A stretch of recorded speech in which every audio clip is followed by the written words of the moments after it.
We used to be based more around Apple technologies, and then with the advent of Chromebooks in primary schools, and assessing what technology is good for primary schools, we're at the point where we just think, do you know what? You have to be independent of suppliers and manufacturers. You have to look at all of this stuff completely independently. To implement EdTech in a primary school is not an easy task, but if you've got a clear strategy with it, clear direction with the technology that you buy, you can actually spend small amounts of money for primary schools and get huge impact. But you do need to understand that there's lots and lots of stuff out there that will be pushed towards schools, and lots of it may not work for your school. So an independent angle, assessing what's there and how it can work, is certainly the way forward for primary schools. And part of our drive is to really empower primary schools and teachers to be able to make good choices with the technology that they use in their schools. So let's look quickly at some of the things we're going to think about here. You would have seen up here, I've kind of changed this and said, look, we're seeking tools that have genuine impact. I can tell you that certainly EdTech Maths does have genuine impact. This is not something that's about to go in the bin, far from it. And it's probably the area of EdTech that I think will blossom the most over the next 5 years in schools, and really sort of cement itself as worthwhile. But having said that, I don't know everything about it, and anyone who says that they know everything about primary school maths and EdTech is lying, because they haven't got the time to really look at absolutely every option. Okay, so I'm not here suggesting that I know everything, but I do have years and years of experience with it, and we've certainly got to a point now where we feel far more confident with what we are suggesting will work and what we are suggesting teachers should consider as they're using this technology. Okay, so we don't know everything, and it's all a bit of a journey, but it is a very exciting journey, because you see the bright smiles here of a girl using something there on her Chromebook. You only have to have a glimpse of a successful implementation of a maths intervention with technology to realize how exciting this stuff can be. So we're going to look at what have we got to gain from EdTech Maths. We're going to look at it in terms of class-based and remote teaching and learning. Honestly, class-based is the majority of what we will think about here. Although, of course, even if we weren't in these strange COVID-19 situations, remote teaching and learning exists in terms of homework for primary schools, and it may exist in other ways for primary schools as well. And we'll look very practically at how to make these things work. We've got a little bit about use of Chromebooks. I've got a little bit here about use of iPads for schools. Our recommendation is that Chromebooks as a device in Key Stage 2 are the way to go, but there's certainly room for iPads in primary schools as well, and some scope for the younger children to use those.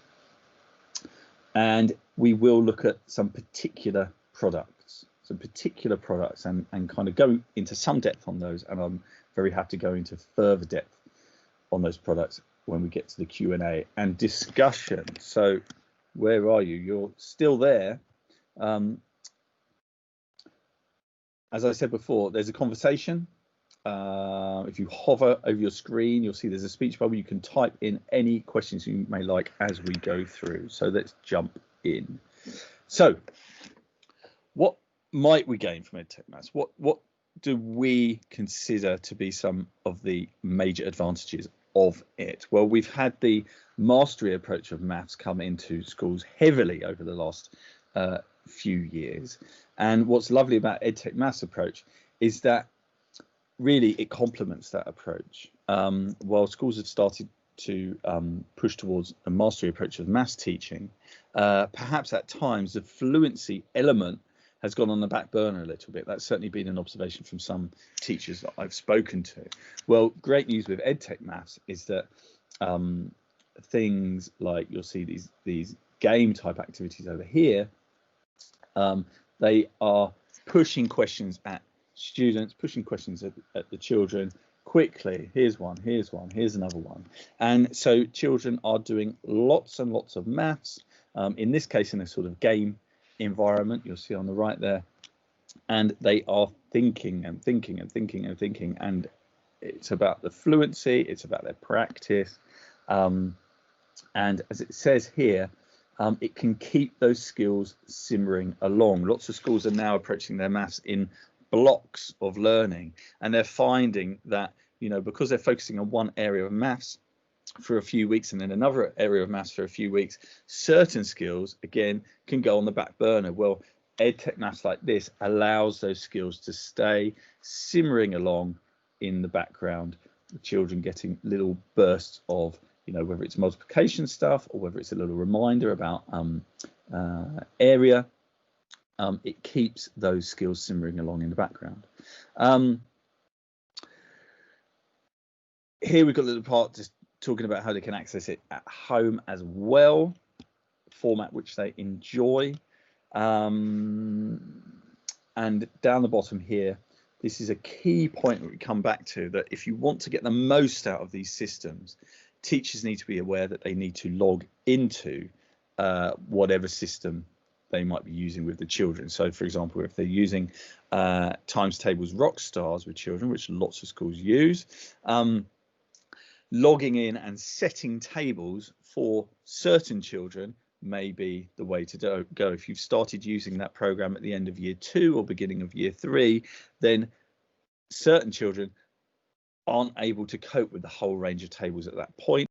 It can be good to set them the easier tables to start with week by week. So that's a simple procedure, but it makes a lot of difference. Again, all these systems have levels of analytics built into them. They've all allow you to set challenges or targets for children, and by using that, the teacher gains information and also is able to make things work better for the children as they use them. And you'll see on here a couple of screens from, this is actually from Quizzes, which has got some lovely detailed analytics that come out of it. You'll see there's an Excel sheet here, and green is for, you know, the child getting the question right, red is for the child getting the question wrong. And so in that way, a teacher can see which questions children generally didn't get right, and therefore that might move into the next phase of teaching. So they might see that, oh my goodness, these children have all got those questions wrong, therefore let's teach something around that and try to unpick it. And then you'll see you can get some detailed analysis here about your class and the percentage which went for certain answers. So if there's a particular question that's of interest, you can go in that way. These analytics are great overviews, and they give you that insight into where the children are and how to move them forwards. You'll see over here we talk about gap analysis. So you're looking for the gaps in their learning and then targeting that with the input. A very, very satisfying process to go through, I can tell you. So much better than just going with a kind of gut feeling or just going with a maths program and teaching week by week whatever's in front of you you're going to teach, whether the children can do it all with their eyes closed already, or whether they're going to completely struggle with that. So this type of analysis really informs a teacher's understanding of where the children are. And look, variety. The word variety is applicable to all sorts of things that go on in primary school. Children get, children want a balance between consistency in their classes and variety. Okay, so it's important to understand that completing maths tasks on screen needs to be balanced with children doing things on paper, and there's an interaction between the two, and we need to try and sort of flesh that out and get the balance right.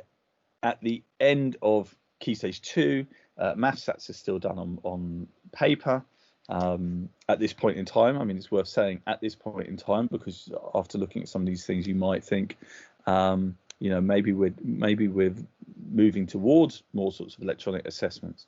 But Key Stage 2 maths is done on paper, and of course the Year 4 tables assessment, which didn't happen last year because of the coronavirus situation, is due to happen at the end of this year, and that is all done online, which of course is why Times Tables Rockstars as product has boomed out of control. There's a slide here just to put it in the context of some of the EEF kind of generally well respected documents that they're producing, and some of the information they produced about self-regulated learning, metacognition, the ability of feedback and how important that is for children. Now, again, I'm not saying that I have all the answers to how EdTech Maths fits in with this, but if you go and read around some of these items, you may spot where bits of it can fit in. Certainly this idea about self-regulated learning and, you know, the independence of children, it flags itself up when you get children sort of taking charge of their learning through one of these EdTech Maths systems. It feels like the children are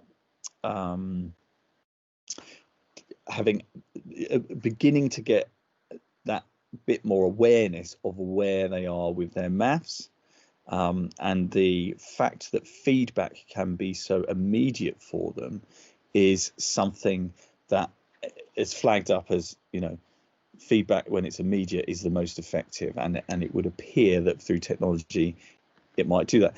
I'm not suggesting that EdTech Maths covers everything involved in these areas at all, and in fact you might look at it and think, well, it's not very, there's not much conversation here, it's not very involved in terms of discussing maths, and there is a huge truth in that, because look at this, what we're going to struggle to gain from EdTech Maths, we need to say that face-to-face teaching, you know, face-to-face maths teaching is an absolutely golden aspect of what children experience at school. I myself in my schooling remember certain maths teachers. You know, I'm quite enthusiastic about maths teaching, and I've certainly been inspired by teachers that I had perhaps in year 7. I remember particularly enthusiastic maths teachers putting maths in the context of stories and problems. I mean, it relates in many ways to the mastery approach that's coming out now, to some extent. Face-to-face teaching in primary schools is not about to go in the bin, despite the sort of hype about the remote education stuff. If anything, people have frustrations of remote education. And going back into class after summer, I felt, I think the children felt, a real sort of sense that being in the classroom with a teacher is a special thing at primary level. And programs, so EdTech Maths programs that attempt to teach children actually take them through concepts. I think there's a real doubt as to whether that captures the imagination of children, whether that captures the imagination of all of the children.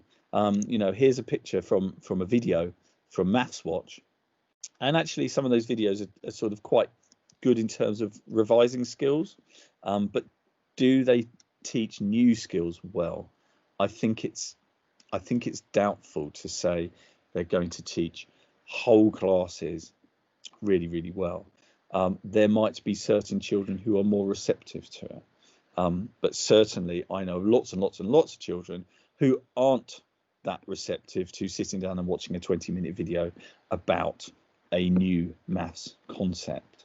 That face-to-face human contact is something that we can't really quantify and stick into a magic package. And that's a brilliant thing, but it's a truth. Limitations, if we're going to use EdTech maths, one of the key things that makes it great is that a computer can mark things for us, right? I know of teachers who've avoided doing certain maths tasks in school because of the marking involved. All right, if you're going to give children a sort of end of term assessment and somebody's going to have to manually mark that, and the marking involved takes 2.5 hours, well, you can see why. That's 2.5 hours that isn't coming back. And if you can put that into the space of a computer and it can do it within 1 second for you, plus present all of the analytics for you, well, you can see why there's something there to gain. But maths is not always about multiple choice questions. Maths is not always about number. If you look at some of the geometry type learning, with symmetry and shape, things that are difficult to simulate on screen, things that are difficult for a computer to mark on screen, well, you get to the point where you just say, maybe this bit's better on pencil and paper. Maybe these topics don't work so well for EdTech maths, but these ones do. And actually, the number stuff is what generally seems to work pretty well. Multiple choice works well, although of course that's got its downsides, because if you're asking the child to go for 1 out of 4 questions, there's a 1 in 4 chance that they're going to get it right, whether they understand it or not. When there's multiple choice, I much rather when there are 6 or 7 or 8 options for the children, to avoid the potluck chance element of it. So stuff to think about there. Do be skeptical, okay? Be skeptical when you see that big manufacturer, whether that's Microsoft or Apple or Google, presenting this picture of children writing things on screens like this, and doing their maths on a screen, and you just think, well, for what gain is there for children to do everything on a screen? The gain is in here. The gain is where the analytics are. The gain is where the computer can do the marking for you, or the computer can target questions at children because it understands where they are. The gain is not by just reproducing what you would do in a book, but on a screen. In fact, if you do that, you're going to spend probably a lot of time for little real gain. Nobody is saying this is about ditching pencil or pen and paper with maths. You'll see over here, well, this is an example, actually, kind of what I've just talked about. This is a PDF in Seesaw from White Rose Maths, and the child is annotating onto it. Now, this is from remote education circumstances where teachers are kind of reproducing what they would do in a class, but through electronic means. So we have to question whether, this is a sort of halfway fudge approach. But perhaps in, remote education circumstances like we're in at the moment, perhaps this has got its place, but let's understand the limitations of the fact that we're putting this in there and teachers going to have to mark it. Now, the sort of marking workload increases as children go up through primary school generally. You can imagine this type of thing working actually fairly well down at year 2 or year 3. You get up to year 6, you may start to feel the burn of what's being produced. Having said that, the White Rose Maths resources, the PDFs that they produced over the summer, kind of 2-page landscape PDFs delivered through something like Seesaw, were a pretty accessible way for children to do maths. It's just that this aspect of it marking itself was not there. Right. Live or on demand remote teaching, again, people have found it tough. it's a tough call. It's a tough call to get children to engage and parents to engage in the circumstances for the summer for all sorts of reasons. But if anyone wants to talk about that area more, we can do. Okay, so let's flag up a couple more resources. Again, this is another EEF bit of guidance on using digital tech to improve learning. And frankly, it's really just a starting point.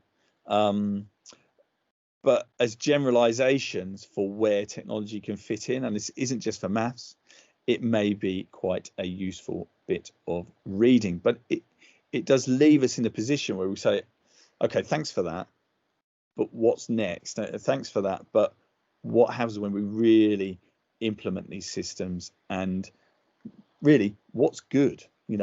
Which systems are good and which aren't so great? And as we go on, I'm going to sort of show you some products which I consider to be worthy, and it's certainly not the full gamut. If you look at EdTech Maths, you'll see how huge it is and how it evolves rather quickly over time. And I don't think you'll see that decelerate. I think, if anything, it's going to accelerate over the next few years as these systems all fight each other for attention. Some points here about implementing EdTech Maths. And you'll see over here, here's a summary from that report there. And actually, this is about Accelerated Reader, which is a reading comprehension product. So you might say, why on earth has he put it there? Well, Accelerated Reader is a great example of a product that lots of schools have bought into, and it certainly has its worth.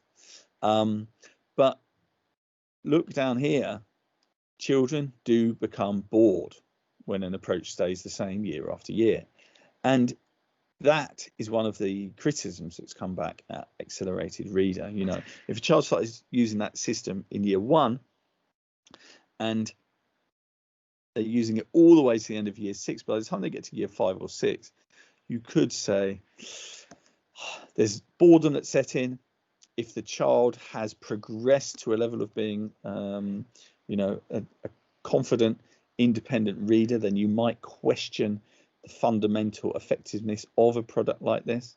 And so all I'm saying really is consider at which points these products are used.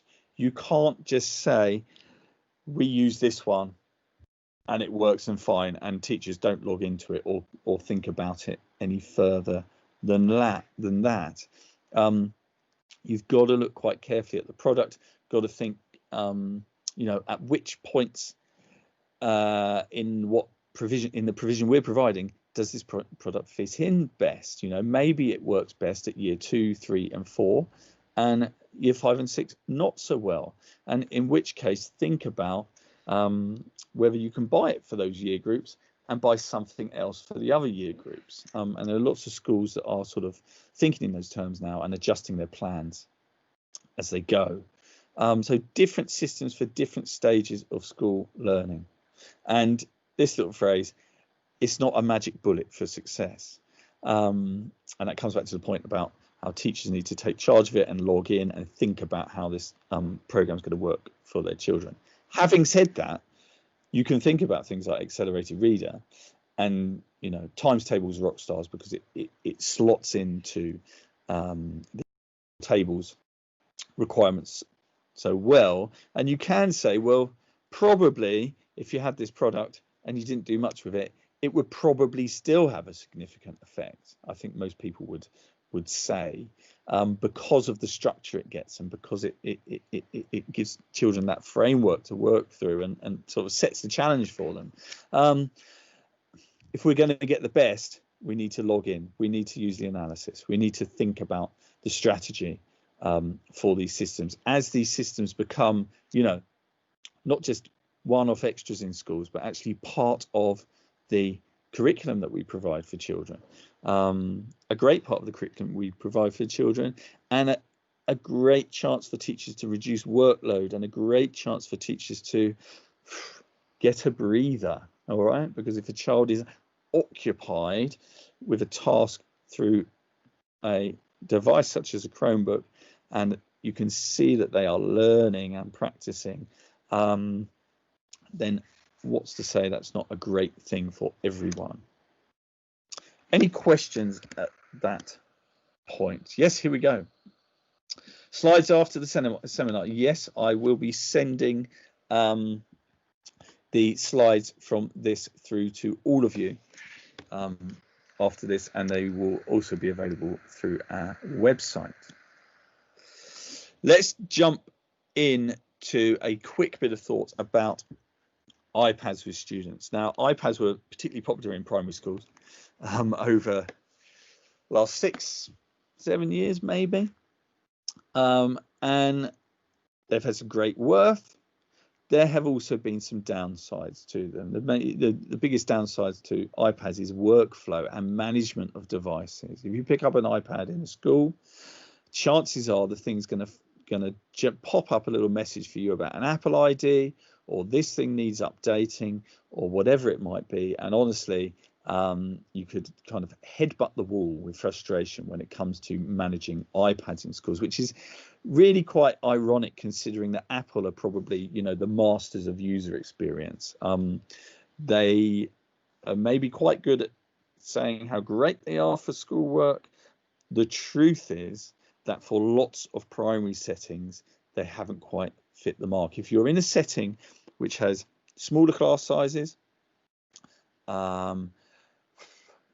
quite well-to-do, affluent area, perhaps children with a lot of independence over technology, perhaps you're in a position where children can have a one-to-one rollout of iPads, then there is some worth there. But it's a huge zone of frustration, really, because the potential of the devices in schools, tablet-type devices, hasn't really been completely realised, frankly, because Apple haven't listened or looked at what schools really need. And what schools need is control over devices, and they want it quick. Now, having said that, this product called Apple Classroom, which is free, produced by Apple, probably not updated as regularly as you would hope, but generally when I've used it has been pretty reliable, can be amazing simply for saving time, simply for setting children onto an app and then locking children to an app, and off they go. Now, I used to use this in my classes. Children would come in the morning. I would have a maths sort of iPad-based activity set up on one table, and certain children would go to that. It would be their turn to go and use that activity. But I could pick up one of the iPads, I could open up Apple Classroom, and I could choose the app. I could choose lock to that app so the children could do anything else on the iPad, and I could also mute them with one button as well. So that was it. Okay, in they go, pick up the device, and they use that activity for those 15 minutes in the morning. Brilliant. And it's that sort of control which is the type of thing that whichever devices we're using, we need more and more control of them. So if you've got sets of iPads in schools, maybe you've got a set of 6 in a box like this sitting around, then thinking about Apple Classroom and thinking about some of the apps that are available, and I've got 2 pages here of apps. Lots of this is free to access. Sushi Monster, that's pretty good, and as is Space Pig Math. I mean, if you're going for free, you only get free up to a point normally, but certainly the apps on there are things that I could recommend. These math slide ones down here are lovely little things because you can use one iPad with up to 4 children, so they'll sit around the different sides of the iPad, and then it's like a race to get the right answer. So these ones that I've put on here were the freebie ones, and over here we've got some other apps. These ones come from an organization in America that I've forgotten the name of. Might be linked to a university, might be linked to, is it linked to MIT? No, I don't think it is. But these apps work well as teaching aids. They could be mirrored to a board. For example, this GeoBoard one will mimic those old pin boards that you had in schools. Have probably been outlawed through health and safety now. And if you're using one of those, there's no elastic bands being pinned around your classroom anymore. So these are all freebies and worth looking at. Yes, a couple here which aren't free anymore. iExcel is a subscription-based sort of SATs mock type practice setup. A little bit dry, but if you get that, you can get certain number of questions per day for free, so that could be worth looking at. And let's think slightly about the world of Chromebooks. Apparently, according to the London Grid for Learning, which is running a great little scheme at the moment called Bridge the Divide, which is a sort of massive procurement of hardware for schools. Apparently, Chromebooks are outgunning Windows laptops in schools now by 5 to 1 was their estimate. So obviously word has got round about why these devices are so great. When I go in to teach my class, which is 1 day a week, I use these in the afternoon, and I can't tell you the last time I found one where the battery had run out.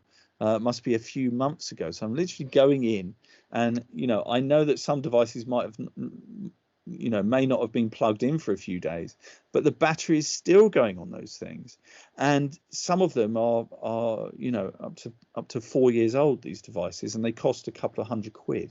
And things like battery life, things like you'll see here, the admin and maintenance of the devices, these are just absolutely essential for busy, well, which school isn't busy, absolutely essential for schools. Tech team absolutely love them because of the maintenance of them, i.e. there's so much less of it, and so for me these have been one of the most golden developments to come along for primary schools. And it's not as if Google have really thought about this in the development of the product for primary schools in particular. It's just a really lucky coincidence that they've implemented a system, created a system which is that sort of usable. If anyone's been into schools and picked up PC laptops over the last 10 years and experienced what that can be like, you will feel good about using these. Having said that, they need to be set up properly. Okay, you need somebody to have sorted your Google admin settings up nicely. We have a system whereby when the lid of the device is closed, it logs the student out. So that's it. You can move on to the next student straight away, and that seems to be a good way to do it. Of course, with all of these devices, in situations as we are at the moment, you've got extra health and safety requirements with spraying them down at the end of a day and using them in different classes. So please, you have to refer to the guidance set in schools around that. We use a system from Wand, this system of either a QR code magic badge or an emoji, which the children love a lot more than I realized they would, which shows me that I'm getting older. In any case, these are great ways for children to log in, and we actually sync up different accounts for different systems in the background then. So when a child logs in, they get a dashboard of services, and they can click on one of those and they go in. So essentially, you can get to a point with a lot of these services where a child's badge, and we recommend the badges for Key Stage 1, and we use the emojis at Key Stage 2,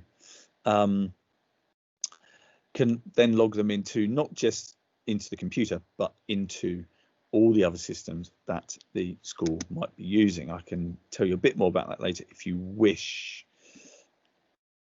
Okay, let me just jump back to you guys. You are welcome to put some more questions in there if you would like to. And let's jump through a few of these products. And you'll see here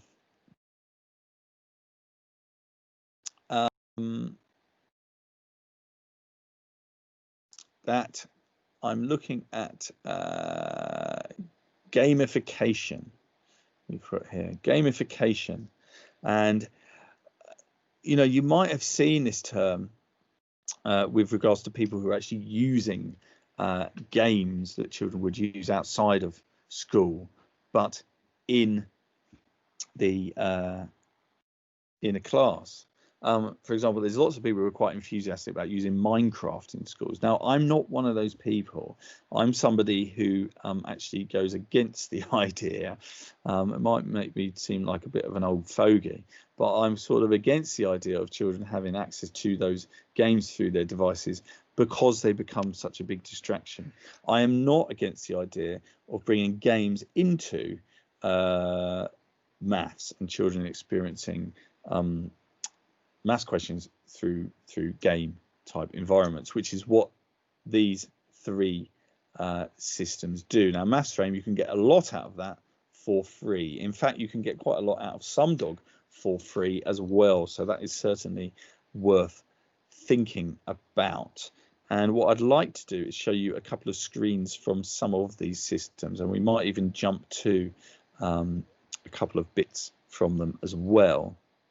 So here's something from, and I apologize if that looks like a load of gobbledygook here. I've just blanked out some names from here, but this is from Times Tables Rockstars, and this, the teacher logs in, and this is where you set the tables. Now you'll see in my class, we're a split of a year 3 and 4. And so I've split, the main group is year 4, this group here is year 3, and what I've done is just drag the name so that we've got a year 3 group and a year 4 group. And what you do when you click on set the tables, you can set which tables are going to be available for those children during this week, next week, and in fact for the whole year if you like. And you see here that I haven't set the tables in here because they're just set like that, but I will go back in and do that. In fact, that's not true. You'll see down here that oh, in fact, maybe it is true. And I need to go in and set the tables for the class myself. You can, you know, we're in you see I'm in a mixed class, but we've got some that aren't mixed. We've got a year 4 class and we've got a year 3 class. You should be able to go in and set, for example, the tables for all of the year 3 children and set the tables for all of the year 4 children in a school. So that's an advantage of those systems. Here's a screen from SomeDog, and SomeDog has various options for going in for setting work. If I jump to the next screen here, you'll see there are some of the controls that you get. You can focus the children on their maths tables. You can create challenges here and competitions. You can join contests and things, and it does have a multiplication tables check built into it. But that's, you know, that's not really on a par with what Times Tables Rockstars offers you for times tables. But that's your main screen for setting work in SomeDog. And you'll see on here, here's one of the analytics screens, and you can see it gives you percentages here for the different times tables. So of course, and I've blanked out names here. So of course, looking at that, I think that's a year 5 or a year 6 class. So they're doing pretty well, really. But if we had colors that were a little bit, you know, percentages a bit lower than this in certain areas, then we might be able to go in and target those zones. There's some information here about how SomeDog can be used to consolidate some learning, and also this idea of checking what they know first with